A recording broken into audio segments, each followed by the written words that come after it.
গত কয়েক বছর ধরে শিবপুর বি কলেজ বা আইআইএসটি উপেক্ষিত হয়েছিল। এখন সেটা ধীরে ধীরে একটা রূপ পাচ্ছে, বললেন মন্ত্রী উমেশ রায়। আজ তিনি যান Indian institute of engineering science and টেকনোলজিতে। সেখানে তিনি এক নেচার স্টাডি পার্কের উদ্বোধন করেন। সেখানেই তিনি জানান সারা বাংলার শিক্ষার পীঠস্থান এটা। পর্যাবরণ, বিজ্ঞান সবকিছু নিয়ে প্রতিষ্ঠানকে এগিয়ে নিয়ে যাওয়ার চেষ্টা চলছে। ছোটবেলা থেকেই আমরা বি কলেজ নামে জানি, সেটা ভারতবর্ষের সবথেকে প্রতিষ্ঠিত ইঞ্জিনিয়ারিং সংস্থানের মধ্যে এক। বিগত কয়েক দশক ধরে এর অনেক উপেক্ষা হয়েছে। এখন নতুন যুগ শুরু হয়েছে, আর এই কেন্দ্র সরকারের একটি সংস্থান, এর মধ্যে অনেক কাজ করার এখনো বাকি আছে।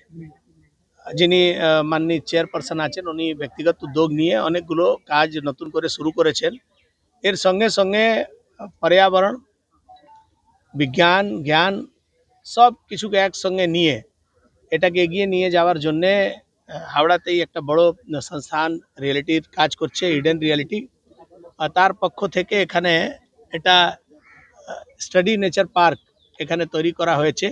এটা একটা ছোট উদ্যোগ আছে যে যারা এখানে ব্যবসায় করছেন তাদের একটা সামাজিক দায়িত্ব আছে, সেই দায়িত্ব পালন করেছে। আজ যে নেচার স্টাডি পার্কের উদ্বোধন হলো, সেই নেচার পার্কের ভাবনা ভেবেছে ইডেন রিয়েলিটি গ্রুপ। এই গ্রুপের যিনি কর্ণধার, তিনি নিজেও আইআইটি থেকে পড়াশোনা করেছেন।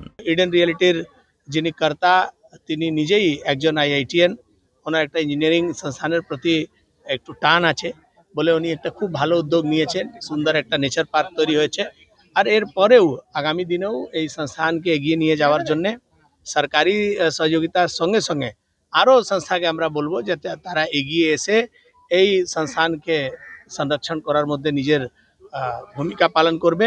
আইআইএসটির এই নেচার পার্ক ছাত্রছাত্রীদের পড়াশোনায় একাগ্রতা আনতে সাহায্য করার সঙ্গে সঙ্গে পরিবেশ সংক্রান্ত ভারসাম্য রক্ষা করবে। হাওড়া থেকে সুমন আদকের রিপোর্ট, কুবের কলম ডিজিটাল।